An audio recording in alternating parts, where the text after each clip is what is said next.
What is up, everybody? Welcome back to another video.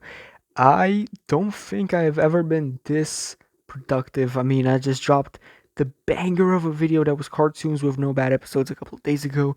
Just released a song like 4 hours ago. It's 4 a.m. right now, called Thoroughly Modern Millie. Beautiful song. Dissed the hell out of Calavella. But today we're going back to cartoons because I'm going to be talking about one of my favorite cartoons growing up, and that is Sherlock Yack. So basically, recently I was looking through some old Minimax cartoons from when I was a kid, and one that caught my eye was this one, Sherlock Yack Zoo Detective. I remembered it as one of my favorite shows back then, as were many shows like Miss Mallard Mystery and Alex Hedgehog. Alfred Hitchcock, sorry.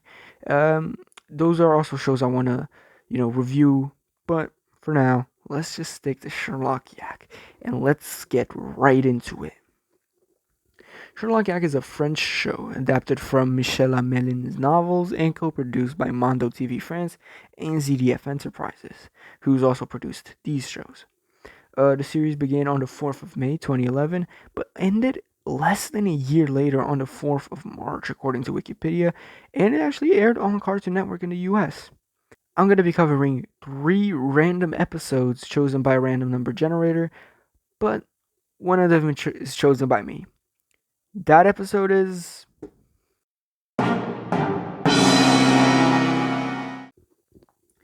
You're probably going to notice if you look at the episode list, but every title is describing the plot and main mystery of that particular episode, and while it doesn't bother me too much, I do find it lazy and like an easy cop-out. Let's get into the episode itself now. It starts with the intro song, which I love. It's a banger, probably one of my favorites ever, visuals and song included. If I ever do a video about intros, this is going to be in it 100%. Right by his side, the bad. Now, the main plot is, of course, the kangaroo's hand being broken, but we get introduced to the B plot first, which is Hermione getting Sherlock a car, but Sherlock doesn't want to drive it because he doesn't have his driver's license. Also has PTSD or something that's not important. Humor of the show is so cringy though, but sometimes it ends up being cringy good, like Sherlock hiding behind the dashboard right here. The main thing I liked about the show though is the dynamic between Sherlock and Hermione. They're really cute together, and the mentor protege relationship is really charming. But Hermione, usually outsmarting Sherlock, brings something cool to switch things up.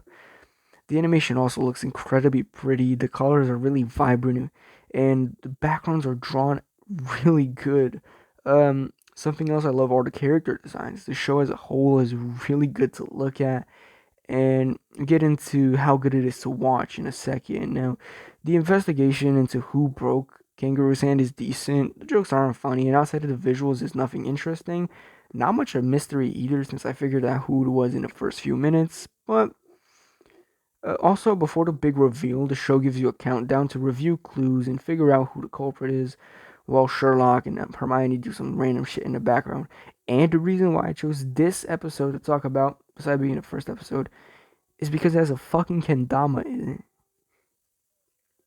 Like, I was shocked just randomly seeing it there. But yeah, the reveal was always my favorite part of the episodes when little, and even now it's entertaining enough. And that little shit being thrown into the gorilla was funny.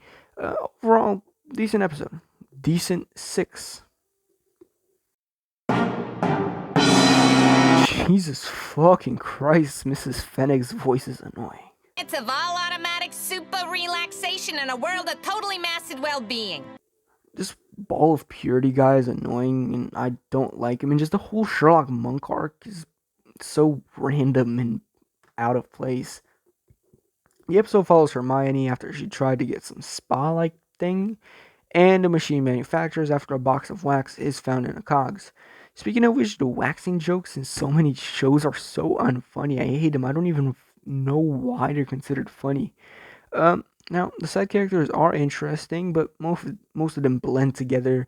Uh, but some, like the flamingo, for example, are pretty interesting and have their own unique personality. The episode also has an awful B plot. It's literally just Hermione being angry, which, and not even the main plot was all that interesting.